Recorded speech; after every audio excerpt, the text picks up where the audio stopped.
네, 여러분 안녕하세요. 오늘 소개드릴 건 와플이라고 해서 블록체인 기반 페더레이티드 러닝에 대해서 또 소개를 드릴 예정입니다. 앞으로 몇몇 개 이렇게 블록체인과 페더레이티드 러닝을 결부한 논문들을 좀 소개를 드릴 예정이고요. 다음과 같은 페이퍼를 참고를 해서 이번 강의를 제작을 하였습니다.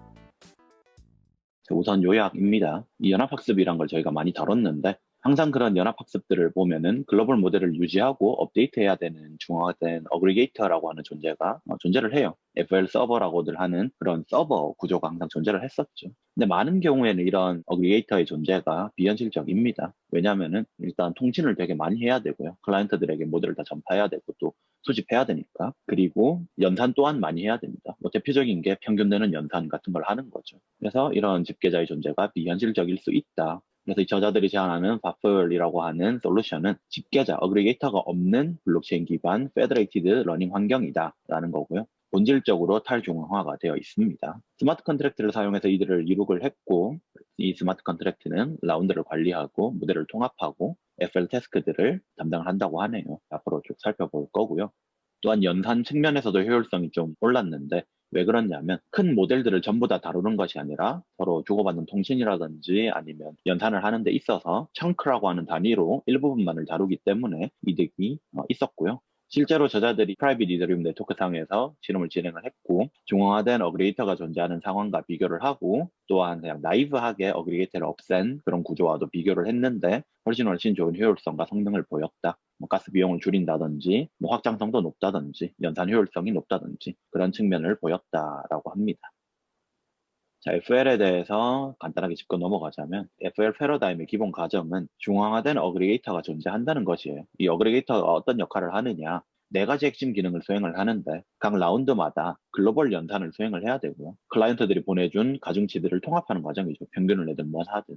그리고 글로벌 머신러닝 모델을 유지를 하고 이것들을 엔드 유저에게 전송, 클라이언트들에게 전송을 해주는 역할을 담당합니다. 또한 이 클라이언트들이 보내준 거를 다시 받아서 또 기존에 저장하고 있던 모델을 업데이트하는 것까지도 이 핵심 기능들을 수행을 해야 되죠.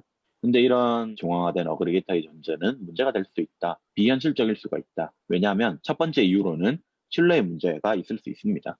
이 엔드 유저들이 무조건 이 중앙화된 집계자를 신뢰를 해야 돼요. 또한 강인하지가 않다.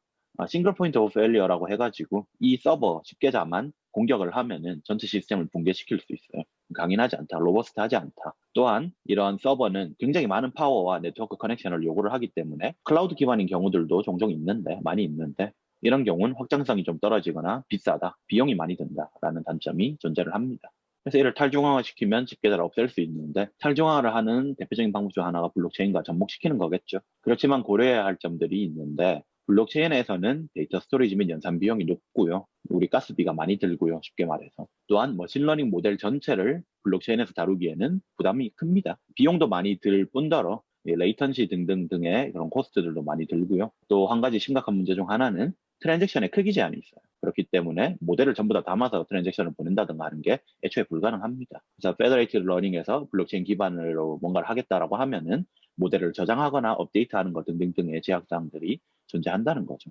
자, 이를 저자들이 제안하는 바프를 어떻게 해결을 했느냐? 블록체인 기반 집계자, 어그리게이터가 없는 FL 환경을 만들어냈는데 스마트 컨트랙트를 통해서 글로벌 모델을 유지하고 유저의 상태를 관리하는 그러한 탈중앙화된 플랫폼이고요. 이 바풀에서는 사용자들이 독립적이고 병렬적으로 낮은 연산 비용으로 스마트 컨트랙트에 있는 글로벌 모델을 업데이트할 수 있는 방법을 제시를 해요. 또한 특정 라운드에서 전체 참여하는 엔드 유저들, 엔드 디바이스 혹은 클라이언트들 중에서 몇 명을 선별해가지고 가중치를 업데이트하게 되는데 이 선별은 어떻게 하느냐? 유저의 로컬 업데이트에 저마다 가치를 매깁니다. 그래서 내가 업데이트하는 이 업데이트 내역은 가치가 얼마, 스코어가 얼마, 스코어가 얼마. 이 스코어들을 비교해서 가치가 제일 높은 가중치 업데이트 내역을 선별을 하게 돼요.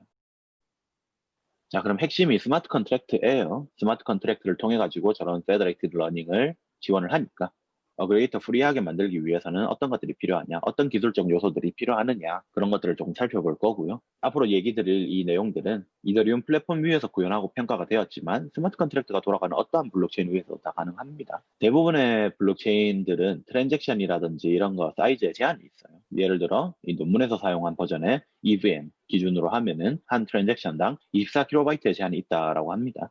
근데 이런 제안은 어그리게이터 프리한 페더레이티드 러닝 스킴의 병목이 되겠죠. 블록체인 기반으로 했는데 메시지를 주고받는데 스마트 컨트랙트랑 통신해야 되는데 용량에 제한이 있다. 이거는 뭐 클라이언트들의 로컬 트레이닝 결과라든지를 전송하는데 병목이 당연히 될 겁니다. 그래서 예전에 살펴봤던 페이퍼 중 하나는 IPFS를 사용했죠. IPFS를 사용해서 이런 것들을 좀 극복하고자 했었는데 본 논문에서는 조금 다르게 해결을 하고 있어요. 머신러닝 모델은 통상 블록 크기보다 크기 때문에 이들을 나눠서 다루자. 그래서 이런 가중치 벡터들을 여러 청크라는 단위로 나눠서 최대 트랜잭션 사이즈보다 작은 청크들을 다루자. 근데 이런 청킹을 하려면 몇 가지 고려사항이 필요하겠죠. 첫 번째는 직렬하고 두 번째는 예산입니다. 이 직렬하는 압축의 요소다라고 생각해 주시면 될 것 같아요. 이 스마트 컨트랙트의 스토리지는 굉장히 저장하기에 비쌉니다. 그래서 압축을 좀 해서 저장할 필요가 있는데 압축을 하고 나서 모델을 파티셔닝 하는 건 청크 단위로 나누는 건 모순적이죠. 그러니 우선은 파티셔닝을 먼저 하고 그다음 압축을 해서 업로드를 하면 될 겁니다. 청크 앤 시리얼라이즈 스킴이 여러 강점을 가지는데 병렬적으로 업데이트가 가능하겠죠. 또한 모델의 일부만 잘 다룰 수가 있고요. 모델의 일부가 가지는 가치를 평가한다던가 이런 것들이 가능하다라는 거죠.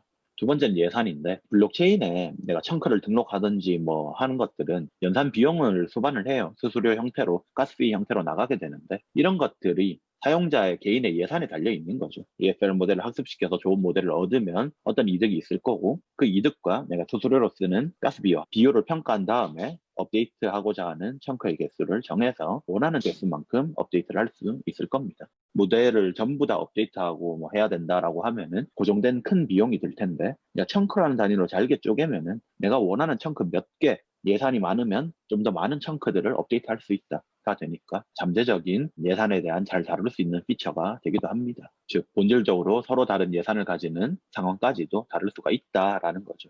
이렇게 이제 모델을 청크라는 단위로 나누고 업데이트를 하는 데 있어서 점수라는 게 같이 할당이 된다라고 아까 앱스트랙트에서 말씀을 드렸는데 이 점수는 뭐냐? 엔드 유저 디바이스가 로컬 튜닝을 하고 나면 글로벌 모델과 달라졌을 겁니다. 달라진 이 청크의 변화량이다라고 생각을 해주시면 돼요. 즉 많이 달라졌다 그러면 거리가 멀어질 거고요. 거의 안 변했다라고 하면은 거리가 누름이 별로 안 클 거예요.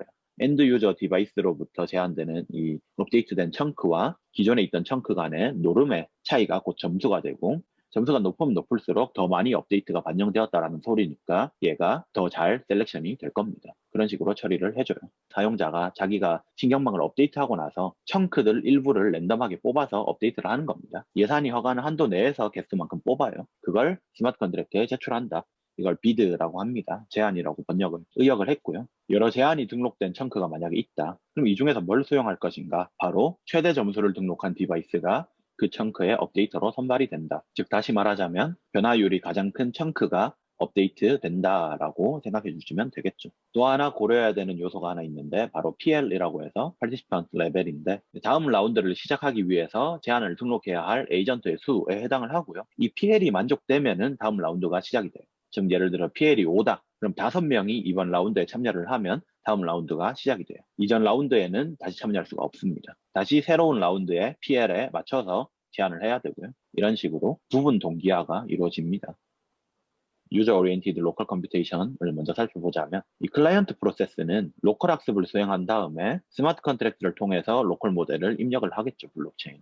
우선은 사용자가 스마트 컨트랙트를 통해서 최신 글로벌 모델을 가져온 다음에 이걸 가지고 훈련을 해서 새 업데이트 내역을 만들어내고 이 새 업데이트 내역 중에서 랜덤하게 청크 몇 개를 뽑은 다음에 예산 한도 내에서 이를 스마트 컨트랙트에 제출을 하게 되겠죠. 이를 수도 코드로 살펴보면 좀 더 명확한데 각 디바이스들이 청크들의 집합 라지 C와 최대 예산 라지 B로 초기화가 돼요. B는 개개인마다 다를 수도 있고 같을 수도 있습니다. 다양하게 진행이 가능하고 QC는 스마트 컨트랙트에 있는 청크 C에 스몰 C에 포함된 파라미터 가중치다라는 걸 표기하고 있고요. Q의 J콤마 C는 청크 스몰 C에 대한 에이전트 스몰 J의 파라미터다라고 생각해 주시면 되겠습니다. 자, 이제 라운드가 존재를 하는데 임의의 특정 라운드 K에 대해서 사용자 디바이스가 글로벌 모델의 카피를 가져와요. 글로벌 모델을 다운로드 받는 과정. 페더레이티드 러닝의 첫 시작점이죠. 이를 내가 가지고 있던 로컬 카피 QJ,C에 대해서 평균을 냅니다. 더해서 2로 나누면 되겠죠. 그리고 로컬 훈련을 수행을 해요. 그리고 만약 아직 라운드가 가용하다면, 즉 PL의 수준을 아직 다 만족하지 못했다면 내가 제한을 해도 되니까 예산 크기에 맞춰서 로컬 청크에서 무작위로 몇 개를 선별을 합니다. 그리고 점수 델타 역시도 각 청크에 할당을 해줘야 되는데 이는 글로벌 모델과 로컬 업데이트된 모델 간의 거리에 해당을 하는 계산을 해서 같이 업데이트를 해줍니다. 이게 점수가 되고 비드 제한에 기반이 되겠죠. 자, 이제 만약에 등록을 하는데 여러 디바이스가 같은 청크에 제한을 할 경우에 누가 승리를 하냐, 누구의 제한이 받아들여질 거냐는 유니폼 랜덤리하게 진행된다라고 저자들은 가정을 뒀고요. 그리고 블록체인에 선택된 CK를 등록을 하면 되겠죠. 그러면 라운드가 종료가 되죠. 이걸 글로벌한 관점에서 좀 살펴보자면 연산 프로세스는 페이지가 3개가 있어요. 첫 번째가 가져오기, 평균, 제한 등록 단계고, 두 번째가 소용된 제한들 등록, 입력 단계고, 세 번째가 폐쇄, 라운드의 폐쇄 단계인데 예시를 한번 들어보겠습니다. 디바이스가 A1에서 A5까지 있고 청크가 C1에서 C5까지 있다라고 해볼게요. 그리고 PL은 4다. 그림으로 살펴보면 다음과 같은데 각 디바이스들이 로컬 훈련을 수행한 후에 무작위로 선출한 청크에 대해서 이러한 비드들을 등록을 하겠죠. PL 값을 4라고 했으니까 이 중에 4개까지만 최대 등록이 가능하거든요. 그래서 늦게 등록했던지 아니면 트랜잭션 오더링에 의해서 맨 마지막에 들어갔던지 했던 A2의 제한은 거절이 되고 나머지 4개만 가지고 진행이 됩니다. 이 디바이스들은 그러면 자기네들이 선별됐다는 걸 아니까 해당하는 청크들을 스마트 컨트랙트에 업로드를 해요. 그리고 모든 디바이스가 라운드의 종료를 표출하면 이 라운드가 끝나고 다음 라운드로 진행이 되게 돼요. 4가지 핵심 실험을 진행했는데요. 전통적인 페더레이티드 러닝과 논 페더레이티드 러닝과 비교를 했을 뿐더러 청크수와 사용자 디바이스의 예산, 이 파라미터들을 바꿔가면서 성능이 어떻게 변하느냐, 또 확장성은 어떻게 되느냐, 액티브한 디바이스 수에 따라서 모델 퀄리티가 어떻게 변할까, 그리고 우리 파티시피언트 레벨의 파라미터에 따라서 어떻게 로버스트가 변화하는가를 측정을 하였습니다. 프라이빗 이더리움 블록체인에서 구현 및 실험을 진행했고, 게스, 고 이더리움 클라이언트를 사용을 하고 16개 노드를 써서 Proof of Authority로 진행을 했다라고 해요. 스마트 컨트랙트 레이어는 Solidity로 구현을 했다라고 합니다. 신경망 모델은 2레이어 DNN을 사용을 했고 각 레이어당 500%로 500노드를 가지고 있다라고 하고요. 케라스로 구현을 했고 텐서플로우를 백엔드로 하고 있습니다.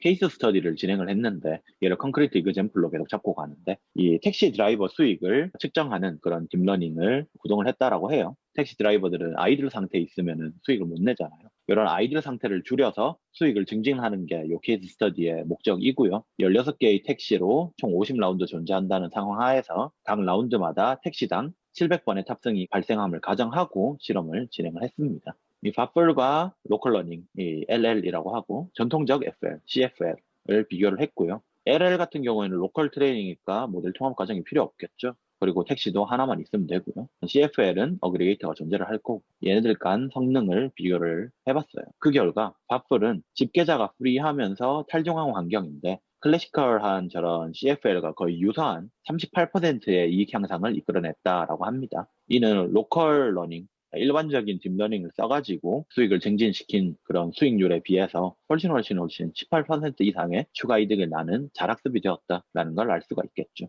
다음으로는 이 로버스티니스를 좀 분석을 하고 싶었는데 택시를 64개, 총 125라운드, 택시당 70번의 탑승이 발생함을 가정해서 실험을 또 진행을 해봤습니다. 청크 사이즈를 바꿔가고 예산 사이즈를 바꿔가면서 실험을 했는데 여기 보시다시피 청크 개수나 예산의 크기나 크게 상관없이 무관하게 준수한 성능을 내고 있다라는 걸 알 수가 있죠. 거의 유사한 성능, 탄력성이 있다라고 볼 수 있습니다. 또한 다음 실험으로는 총 액티브 유저 수 대비 바플의 성능을 측정했는데 액티브 유저가 여기서는 택시잖아요. 학습을 진행하는 주체니까 택시가 되는데 16대, 32대, 64대, 128대로 실험을 진행을 했고 총 62라운드에 각 라운드마다 택시당 70번의 탑승이 발생함을 가정을 했습니다. 그 결과 보시다시피 사용자 수가 많아지면 많아질수록 모델 퀄리티가 좋아져요. 이는 당연한 얘기죠. 페더레이티드 러닝이니까 사용자가 많아져서 좋은 데이터를 가지고 모델을 업데이트하는 횟수가 많아지고 참여자 수가 많아지면 당연히 모델 퀄리티가 좋아져요.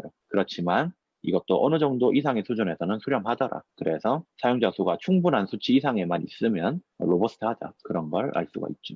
또 마지막으로 이 PL, Participant 레벨에 대해서 바꿔가면서 측정을 해봤는데 똑같이 64개 택시 62라운드, 각 라운드마다 70번 탑승 발생 가정해서 PL 값을 64의 5%에서 75%까지 조정해가면서 실험을 한번 돌려봤어요. 특히 이 실험을 진행할 때는 랜덤 DFL이라고 해서 Privacy Preserving Deep Learning 페이퍼에서 제안하는 방법과 비교를 한번 해봤는데요. 이 방법은 나이브한 집계자 프리의 방법이에요. PL이라는 수치도 없고 뭐 값을 선별해서 뭐 청크를 등록해라 이런 과정들이 없이 그냥 모델 파라미터 몇 개 스레스홀드 넘는 거 업데이트하고 이런 식으로 진행이 되는 나이브한 어그리게이터 프리 방법론이거든요.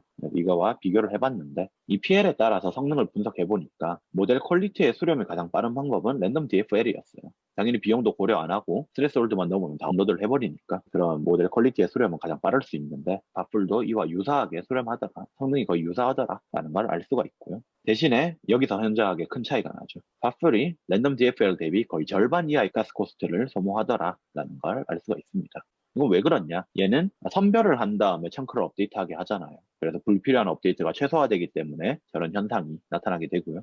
또한 디바이스는 각 라운드에서 해당되는 최고의 청크만을 푸시를 하니까 충돌이 없어요. 만약에 점수가 똑같다라고 할지라도 랜덤리 픽해가지고 업로드를 하니까 충돌이 없고요. 이는 가스 비용도 절감을 할 수 있을 뿐만 아니라 푸시에 소요되는 시간 역시도 줄일 수가 있습니다. 랜덤 DFL과 비교하면은 어마어마하게 큰 차이가 나죠.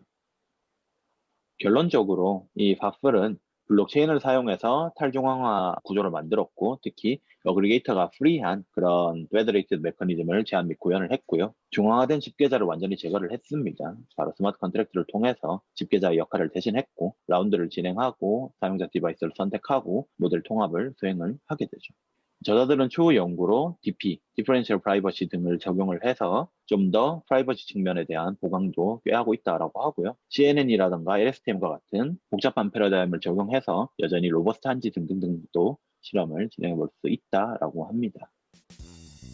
자, 그렇게 오늘 바플에 대해서 한번 살펴봤는데 재밌는 아이디어죠. 기존의 프라이버시 프리저빙 딥러닝에서도 얘기가 나왔지만 저런 식으로 어그레이터를 프리하는 방법론들은 많이 제시가 되었습니다만 이를 좀 더 효율적으로 어떻게 만드느냐, 블록체인에서 실제로 적용시키려면 트랜잭션 제한도 있고 가스비라는 제한도 있고 해서 비현실적이다. 이것들을 어떻게 처리했느냐, 청크라는 단위로 나눠서 청크를 전부 다 푸시하는 것도 아니고 그 라운드에서 최고의 청크만을 푸시하도록 해가지고 비용을 크게 절감했고 효율성도 높였다. 뭐 이런 핵심 아이디어가 돋보이는 그런 페이퍼였습니다. 이런 이제 페더레이티드 러닝과 블록체인을 결합시킨 페이퍼들이 꽤 많은데 이런 쪽에 관심이 좀 있기 때문에 앞으로 몇몇 개 논문들을 소개를 드리도록 하겠습니다. 네, 강의 들어주시느라 수고 많으셨고 다음 주에 또 재밌는 논문을 가지고 찾아뵙도록 할게요. 유바.